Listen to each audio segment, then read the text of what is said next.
خطبہ جمعہ ہو رہا تھا تو جناب علی المرتضیٰ نے جمعہ روک کے فرمایا بتاؤ بھائی مسلمانوں سب سے بہادر کون ہے؟ بتاؤ۔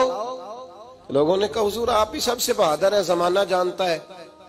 تو جناب علی رو پڑے، فرمانے لگے نہیں میں تمہیں بتاتا ہوں بہادر کون ہے، میں بتاتا ہوں کون ہے۔ میں جب اللہ مجھے توفیق دیتا ہے نا، میں حرم کعبہ جاتا ہوں، تو میں جب خانہ کعبہ کے پاس بیٹھتا ہوں نا تو میں یہ والی حدیث یاد کرتا ہوں، یہ روایت میری آنکھوں کے سامنے آتی ہے، اس کو میں اپنے ذہن میں حاشیہ خیال میں لاتا ہوں۔ جناب علی المرتضیٰ فرمانے لگے میں بتاتا ہوں بہادر کون ہے۔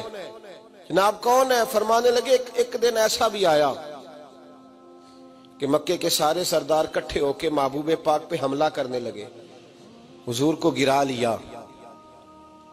لیا نبی پاک۔ میٹھا ہی کھانا صرف سنت نہیں، پتھر کھانا بھی سنت ہے، صرف حلوہ کھانا سنت نہیں، پتھر کھانا بھی اس سنت کو بھی ادا کرنا۔ کہتے ہیں تھوڑے سے میٹھے چاول بھی کھا لو، کھانے کے ساتھ سنت ہے۔ میں نے کہا بھائی کبھی کبھی پتھر کھانا بھی سنت ہے، اس پر بھی توجہ کریں، اس کا بھی تھوڑا خیال فرمائیں۔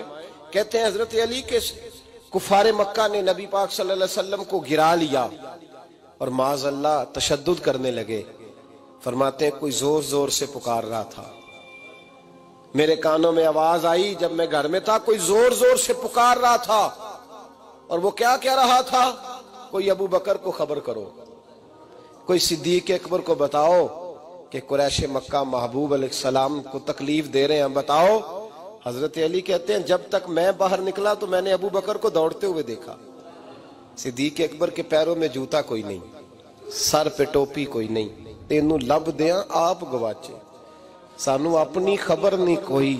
کہتے ہیں بھاگتے جا رہے ہیں، اور پھر جب صدیق اکبر پہنچے تو میں دوڑا آ رہا تھا اور منظر دیکھ بھی رہا تھا کہ ابو بکر صدیق نے ایک کافر کو ادھر پھینکا، دوسرے کو ادھر پھینکا، تیسرے کو ادھر، اور ساتھ ساتھ فرماتے جا رہے ہیں ظالموں اسے مارتے ہو جو تمہیں جنت کا راستہ دکھاتا ہے، ظالموں ان پر تشدد کرتے ہو جو تمہیں جہنم سے بچاتے ہیں، جو تمہیں اللہ کا قرب دیتے ہیں، جو تمہیں دنیا کی آزمائشوں سے بچانے آئے۔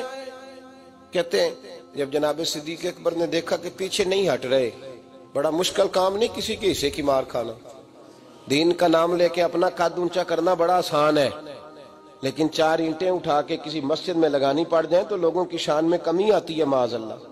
جناب ابو بکر صدیق رضی اللہ تعالیٰ عنہ حضور کے اوپر لیٹ گئے، اور مولا علی فرماتے ہیں نبی پاک کے حصے کی ساری مار ابو بکر صدیق نے کھائی، اور اتنی مار کھائی کہ بے ہوش ہو گئے۔ ان کے قبیلے کے لوگ آئے، اٹھایا، اور قبیلے کے ایک شخص نے کہا قریش مکہ یاد رکھنا اگر ابو بکر کو کچھ ہوا تو تمہیں بدلہ دینا پڑے گا۔ لے گئے۔ ان کی اماں کہتی ہیں ساری رات میں اپنے بیٹے کے زخم دھوتی رہی اور میں روتی رہی، ساری رات میں پٹیاں کرتی رہی اور میں پریشان رہی۔ برادری ساری کٹھی تھی کہ ابو بکر کو ہوش آئے اور وہ بتائیں کون کون شامل تھا تو ہم بدلے کی کوشش کریں۔ والدہ کہتی ہیں میرے دل میں خیال تھا کہ ابو بکر تو جب بھی اٹھے گا پہلا نام محمد عربی کا لے گا صلی اللہ علیہ وسلم، تو یہ تو ناراض ہو جائیں گے۔ کہتی خیال تھا کہ تھوڑی دیر کے لیے اپنے محبوب کا نام کبھی معاذ اللہ نہ لیں، برادری کٹھی ہے، میرے دل میں خیال تھا، لیکن کہتے ہیں وہی ہوا۔ حضرت سیدنا ابو بکر صدیق کی آنکھ کھلی، کہ حضور کا پتہ بتاؤ۔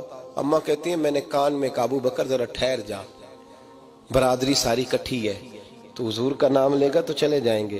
تو کہتے ہیں ابو بکر اٹھ کے بیٹھ گئے، کہنے لگے جس نے بیٹھنا ہے بیٹھے، جس نے جانا ہے جائے، مجھے برادری کی ضرورت نہیں، مدینے والے محبوب کی ضرورت ہے۔